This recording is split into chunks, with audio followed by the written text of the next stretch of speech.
An aspect of Joe that has seemed like a personality flaw for most of life is just how hard it is to define Joe's personality, because it does change significantly depending on environment, depending on where I'm put, depending on the people around me, depending on whether or not there are people around me.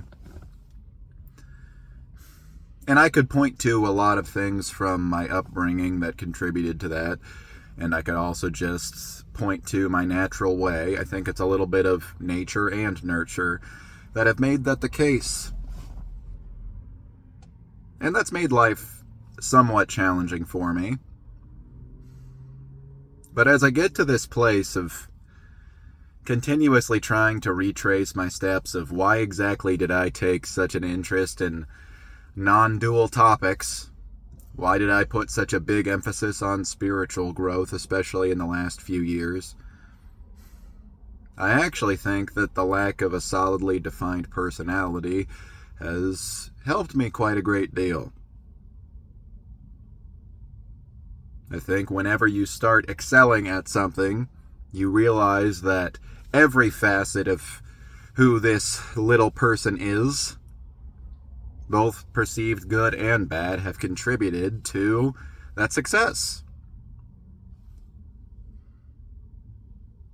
Yeah, I don't have a lot of really deeply embedded, solidly structured ideas about myself. I attempt to elucidate some of them here, try to make sense of patterns that I've noticed in behavior and thinking and emotions and all that stuff.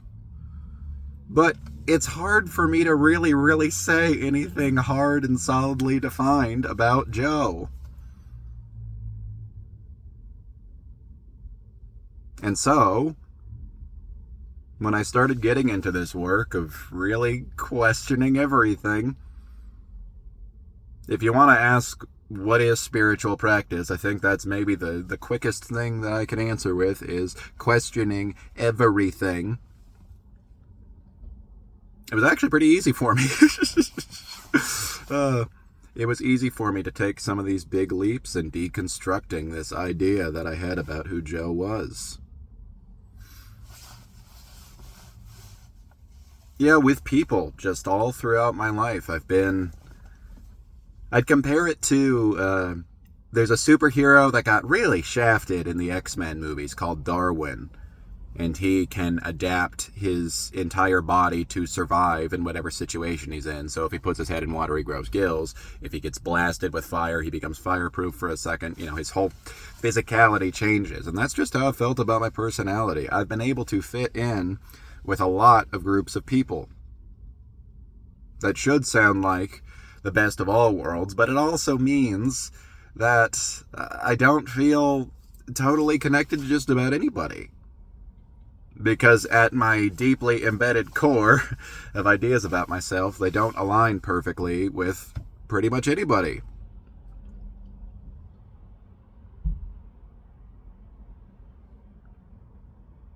And so if you came to me and said, hey Joe, this particular thing that you think about yourself, that's something that you can't think about yourself anymore, there'd maybe be some struggle.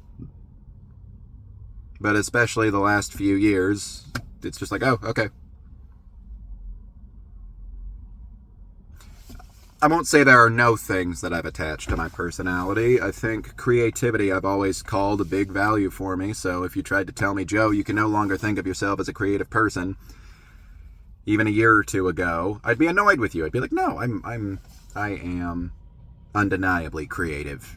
Stop thinking that about me. But that's really more of an assigning of value than anything else. It's, hey, think of this positive quality about me. And there are a few other things. A hard-fought one that I gave up a few years ago and I made a whole video about was the identity of being a funny person.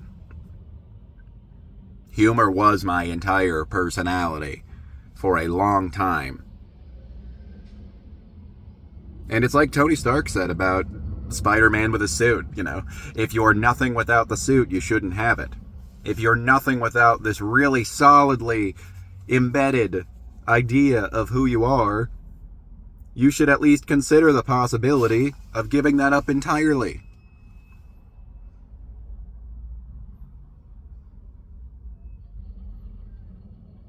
Yeah, I think it's offered me enormous personal development and spiritual advantages to not have a personality that I could ever easily define, to not be able to fit very easily into any particular group.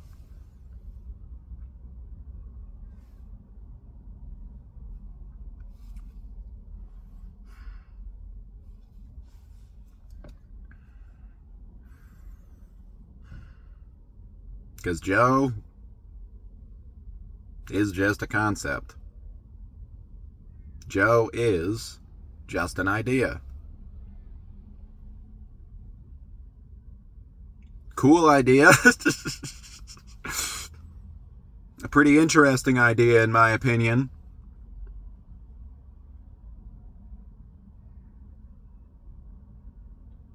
But if anybody wants to introduce the possibility of any new idea about Joe, I'd be like, okay, yeah, maybe. And if anybody wants to challenge an idea that I might have about Joe, yeah, okay, sounds good. For the most part, I don't want to seem like I'm totally there. I want to allow for the possibility of any reaction that I might have in the future.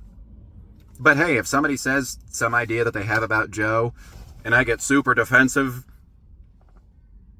that'll be useful for me. I'll be like, okay, that's a part of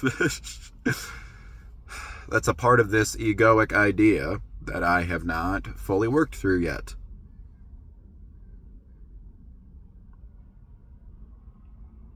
Even though it's still not pleasant when I get offended by something, it is somewhat a welcome invitation for me to work on something that's clearly underdeveloped in me if I'm getting offended.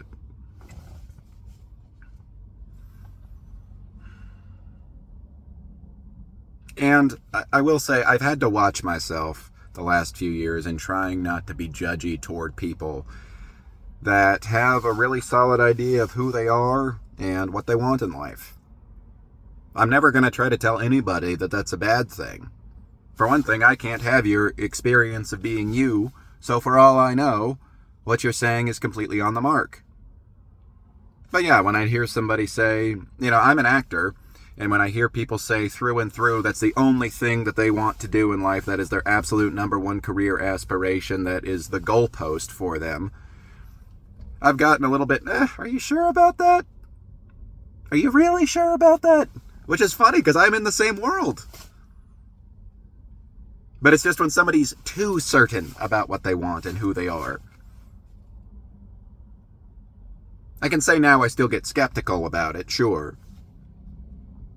And the acting thing is just one example. But I'm becoming the problem if I get judgy about it. If I'm judging somebody else for their certainty of themselves, that only highlights an insecurity that I have of my own self.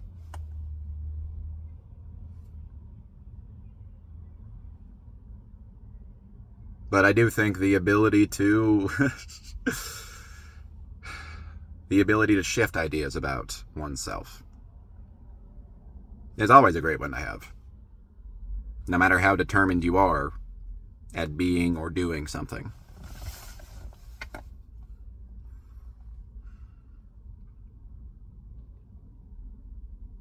But that's the state that I find myself in, for better and worse, is that I kind of don't know exactly what path I want in life.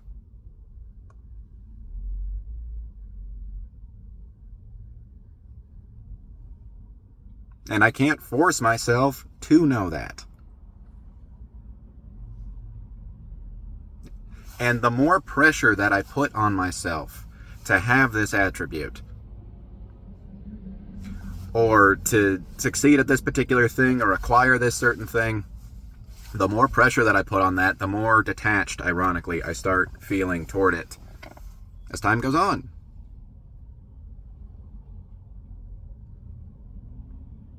So I'm just working on putting pressure on nothing.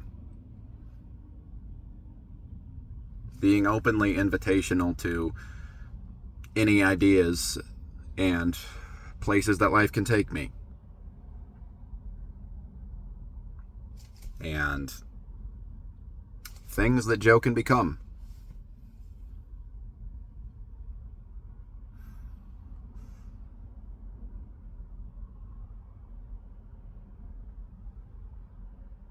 While also keeping a healthy distance and saying, wherever Joe finds himself, I'm just going to be peacefully aware of him and giving him all the loving awareness that I can.